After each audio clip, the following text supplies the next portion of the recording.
নমস্কার বন্ধুরা, আমার হোম কুকিংয়ে আপনাদের সবাইকে স্বাগত। আজকে আমি চলে এসেছি আবার একটি নতুন রেসিপি নিয়ে। তো ভিডিওটি কথা স্কিপ না করে পুরোটা দেখার জন্য আপনাদের কাছে আমার একান্তভাবে অনুরোধ রইল। আজকে আমি আপনাদের সঙ্গে শেয়ার করছি শীতকালে সেরা স্বাদে সম্পূর্ণ নিরামিষভাবে নতুন আলু আর ফুলকপি দিয়ে সয়াবিনের তরকারি রেসিপি। এই রেসিপিটি যদি আপনারা এভাবে সেম প্রসেসে একবার বাড়িতে এভাবে ট্রাই করেন তবে দেখবেন এই রেসিপিটি কিন্তু গরম গরম ভাত, রুটি, লুচি, পরোটা যে কোনো কিছুর সঙ্গে কিন্তু পরিবেশন করলে খেতে দেখবেন অসাধারণ লাগছে। তো এই রেসিপিটি বানানোর জন্য এখানে দেখুন প্রথমে একটি মিডিয়াম সাইজের ফুলকপি খুব বেশি বড়ও করিনি আবার খুব বেশি ছোটও করিনি, এভাবে টুকরো টুকরো করে কেটে তারপর খুব ভালোভাবে ধুয়ে নিয়েছি। এখানে আমি 4টে মিডিয়াম সাইজের আলু দেখুন এভাবে 4 টুকরো করে কেটে আলুগুলোকে আমি সেদ্ধ করে নিয়ে তারপর খোসাটাকে খুব ভালোভাবে ছাড়িয়ে নিয়েছি।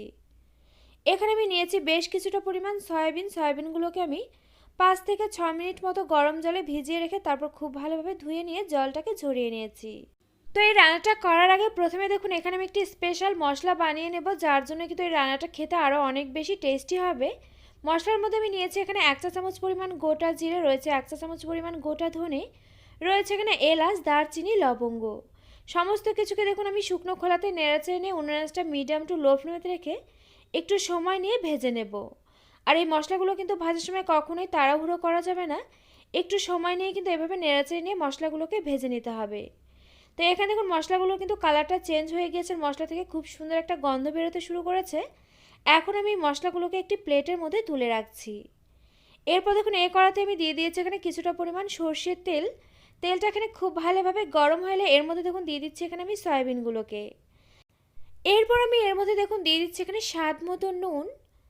এরপর দিয়ে দিচ্ছি এখানে পরিমাণ মতো একটু হলুদ গুঁড়ো। নুন আর হলুদ গুঁড়ো দিয়ে এখন আমি সয়াবিনগুলোকে নেড়েচেড়ে নিয়ে হালকা লালচে করে একটু ভেজে নেব। আর সয়াবিনগুলো কিন্তু অতিরিক্ত কড়া করে বা অতিরিক্ত লালচে করে কিন্তু ভাজা যাবে না, সয়াবিন থেকে কিন্তু কাঁচা গন্ধটা চলে যাওয়া পর্যন্ত এভাবে একটু নেড়েচেড়ে নিয়ে ভেজে নিলে হয়ে যাবে। আর এখানে কিন্তু আমি পুরো রান্নাটাই করছি সর্ষের তেলেতে, তবে আপনার চাইলে অবশ্যই করে রান্নাটা কিন্তু সাদা তেলেতেও করে নিতে পারেন, তাতেও কিন্তু কোনো অসুবিধে নেই। তো এখানে দেখুন নেড়েচেড়ে নিয়ে সয়াবিনগুলোকে আমার হালকা লালচে করে ভেজে নেওয়া হয়ে গিয়েছে। এখন আমি এগুলোকে তেল থেকে তুলে রাখলাম। এরপর আমি কড়াতে দেখুন দিয়ে দিয়েছি আবারও কিছুটা পরিমাণ সর্ষের তেল। তেলটা এখানে খুব ভালোভাবে গরম হলে এর মধ্যে আমি দিয়ে দিচ্ছি এখানে কেটে রাখা ফুলকপির টুকরোগুলোকে। ফুলকপিগুলোকে এখন আমি নেড়েচেড়ে নিয়ে খুব ভালোভাবে ভেজে নিচ্ছি। আর এই রান্নাটা করার জন্য কিন্তু অবশ্যই করে ফুলকপিগুলো বেশ লালচে করে ভেজে নিতে হবে। আর এখানে কিন্তু দেখুন আমি ফুলকপিগুলো ভাজার সময় কোনো রকম নুন বা হলুদ গুঁড়ো ব্যবহার করিনি, এভাবেই কিন্তু ফুলকপিগুলোকে নেড়েচেড়ে নিয়ে বেশ লালচে করে ভেজে নিলে হয়ে যাবে। তো এখানে নিশ্চয়ই আপনারা দেখেই বুঝতে পারছেন যে ফুলকপিগুলোকে আমি কতটা লালচে করে ভেজে নিয়েছি। ফুলকপিগুলো ভাজা হয়ে গেলে দেখুন ফুলকপিগুলোকে আমি তেল থেকে তুলে রাখলাম। ফুলকপিগুলোকে তুলে নিয়ে এরপর আমি কড়াতে আবারও কিছুটা পরিমাণ তেল এখানে অ্যাড করে দিয়েছি। তেলটা গরম হয়ে এলে ফোড়নে আমি দিয়ে দিলাম দেখুন প্রথমে একটি তেজপাতা, দিয়ে দিলাম দুটো শুকনো লঙ্কা, এরপর দিয়ে দিলাম এখানে 1/2 চা চামচ পরিমাণ গোটা জিরে। ফোড়নটাকে একটু নেড়েচেড়ে নিয়ে বেশ লালচে করে ভেজে নিতে হবে। ফোড়নটা যখন এভাবে লালচে করে ভেজে নেওয়া হয়ে যাবে তখন আমি এর মধ্যে দেখুন দিয়ে দিচ্ছি এখানে একটি বড় সাইজের টমেটো আমি কুচি করে কেটে রেখেছিলাম সেটাকে। এখানে আমি টমেটোটা কুচি করে কেটে রান্নাটাতে ব্যবহার করলাম, আপনারা চাইলে কিন্তু টমেটো বাটাও এখানে ব্যবহার করতে পারেন। এরপর আমি এর মধ্যে অ্যাড করে দিচ্ছি এখানে আদা আর কাঁচা লঙ্কা বাটা। এখানে আমি বড় এক টুকরো আদা আর 6টা কাঁচা লঙ্কা একসঙ্গে বেটে রেখেছিলাম সেটাকে এর মধ্যে দিয়ে দিলাম। এখন আমি এই টমেটো, কাঁচা লঙ্কা আর আদা বাটাটাকে একটু নেড়েচেড়ে নিয়ে 2 মিনিট মতো খুব ভালোভাবে ভেজে নিচ্ছি। 2 মিনিট মতো এগুলো ভেজে নেওয়া হয়ে গেলে এরপর আমি এর মধ্যে অ্যাড করে দিচ্ছি এখানে স্বাদ মতো নুন। এরপর দিয়ে দিচ্ছি এখানে আমি 1 চা চামচ পরিমাণ হলুদ গুঁড়ো। এরপর আমি এর মধ্যে অ্যাড করে দিচ্ছি এখানে 1/2 চা চামচ পরিমাণ লঙ্কা গুঁড়ো। আর এই গুঁড়ো মশলাগুলো দেওয়ার আগে কিন্তু অবশ্যই করে উনুনটা একেবারে লো ফ্লেমে রেখে তবেই দিতে হবে, নয়তো কিন্তু এই গুঁড়ো মশলাগুলো পুড়ে যেতে পারে। এরপর আমি খুব সুন্দর একটা কালারের জন্য দিয়ে দিচ্ছি এখানে 1 চা চামচ পরিমাণ কাশ্মীরি লঙ্কা গুঁড়ো। এই সমস্ত উপকরণগুলো দিয়ে দেওয়া হয়ে গেলে এখন আমি উনুনটা লো ফ্লেমেতে রেখে এভাবে নেড়েচেড়ে নিয়ে এগুলোকে আবারও 2 মিনিট মতো একটু ভেজে নিচ্ছি।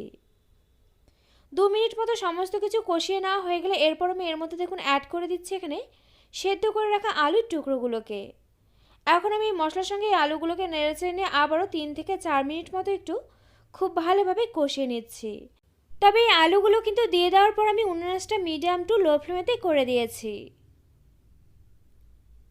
আলুগুলো দিয়ে 3 থেকে 4 মিনিট মতো কষিয়ে নেওয়া হয়ে গেলে এরপর আমি এর মধ্যে অ্যাড করে দিচ্ছি এখানে ভেজে রাখা ফুলকপির টুকরোগুলোকে। এরপর আমি এর মধ্যে তখন দিয়ে দিচ্ছি এখানে ভেজে রাখা সয়াবিনগুলোকেও। ফুলকপি আর সয়াবিনগুলোকে দিয়ে এখন আমি আলু আর মশলার সঙ্গে এগুলোকে একটু খুব ভালোভাবে দেখুন নেড়েচেড়ে নিয়ে মিশিয়ে নিচ্ছি।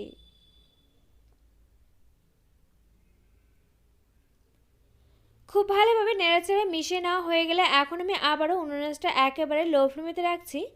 লো ফ্লেমে থেকে ঢেকে এভাবে এটাকে রেখে দিব আমি 2 মিনিট মতো। আর এইভাবে কিন্তু ঢেকে রান্না করাতে এখানে সয়াবিন আর ফুলকপিগুলোর মধ্যেও কিন্তু মশলাটা খুব ভালোভাবে যাবে আর এগুলো কিন্তু খেতে অনেক বেশি টেস্টি হবে। তো ফিরে এলাম আমি 2 মিনিট পর। এরপর আমি এর মধ্যে অ্যাড করে দিচ্ছি এখানে পরিমাণ মতো জল। আর এখানে কিন্তু আমি রান্নাটাতে গরম জল ব্যবহার করেছি। গরম জল ব্যবহার করাতে কিন্তু যে কোনো রান্নার টেস্ট অনেকটাই বেড়ে যায়, রান্নাটা কিন্তু খুব তাড়াতাড়ি হয়ে যায়। জল দিয়ে দেখুন সমস্ত কিছুকে আমি নেড়েচেড়ে নিয়ে খুব ভালোভাবে একটু মিশিয়ে নিলাম। এখন আমি উনুন আঁচটা একেবারে হাই ফ্লেমে থেকে এভাবে রান্নাটা হতে দেব 6 থেকে 7 মিনিট মতো। তো এখানে আমার রান্নাটা হতে থাক ততক্ষণ আমি যে গোটা মশলাগুলো ভেজে রেখেছিলাম সেগুলোকে একটু বেটে নেব। তো এখানে আমি দেখুন প্রথমেই শিলনোড়ার মধ্যে নিয়ে নিলাম এখানে এলাচ, দারচিনি, লবঙ্গ, এগুলোকে একটু প্রথমে থেতো করে নিলাম। এতে করে কি হবে, এগুলো না খুব সহজে বাটা হয়ে যাবে। এরপর আমি বাকি মশলাগুলোকে এর মধ্যে দিয়ে দিলাম। এরপর দেখুন এর মধ্যে আমি একটু একটু করে জল দেবো আর এটাকে খুব ভালোভাবে একটু মিহি করে বেটে নেব। আর এখানে কিন্তু এগুলো আমি শিলনোড়াতে বেটে নিচ্ছি, তবে আপনার চাইলে কিন্তু এই মশলাগুলো মিক্সিং জারতে গুঁড়ো করেও নিতে পারেন। তবে যে কোনো রান্নায় যদি আমরা একটু পরিশ্রম করে বা শিলনোড়াতে বেটে করে থাকি সেই রান্নার কিন্তু টেস্টই হয় অন্যরকম। তো এখানে দেখুন সমস্ত কিছু আমার মিহি করে বেটে নেওয়া হয়ে গিয়েছে।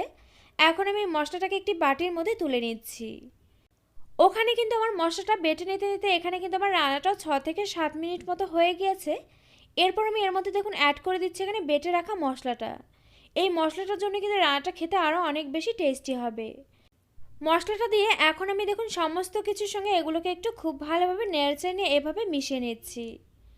খুব ভালোভাবে নেড়েচেড়ে মিশিয়ে নেওয়া হয়ে গেলে এখন আমি উনুন আঁচটা আবারও মিডিয়াম টু লো ফ্লেমেতে রেখে এভাবে ঢেকে রান্নাটা হতে দেব 3 থেকে 4 মিনিট মতো।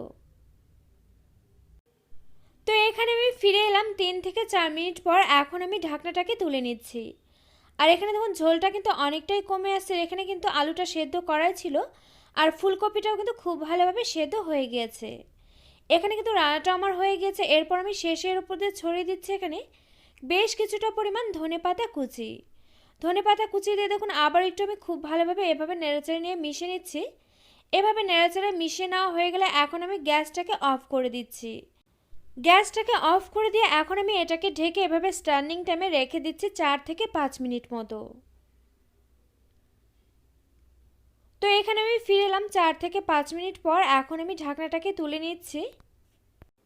আর এখানে কিন্তু দেখুন আমার গরম গরম পরিবেশন করার জন্য একেবারে রেডি হয়ে গিয়েছে সম্পূর্ণ নিরামিষভাবে নতুন আলু আর ফুলকপি দিয়ে সয়াবিনের তরকারির রেসিপি। এই রেসিপিটি এভাবে একবার সেম প্রসেসে আপনারা এভাবে বাড়িতে ট্রাই করুন। আশা করছি এই রেসিপিটি আপনাদের কাছে খুবই ভালো লাগবে। তো আমার এই রেসিপিটি আপনাদের কাছে কেমন লাগলো অবশ্যই একটি লাইক দিয়ে কমেন্ট করে জানাতে কিন্তু ভুলবেন না, কারণ আপনাদের একটি লাইক একটি কমেন্ট কিন্তু আমাকে এরকম নতুন নতুন ভিডিও বানাতে আরও অনেক বেশি উৎসাহিত করবে। পাশে থাকা বেল আইকন অবশ্যই প্রেস করে দেবেন, এতে করে আমার নিত্য নতুন ভিডিওর আপডেট আপনাদের কাছে পৌঁছে যাবে সবার আগে। তো আজকের মতো ভিডিওটা এই পর্যন্ত, আবারও পরে দেখা হচ্ছে অন্য কোনো নতুন ভিডিওর সঙ্গে। আর আমার এই ভিডিওটি শেষ পর্যন্ত দেখার জন্য আপনাকে জানাই অসংখ্য ধন্যবাদ।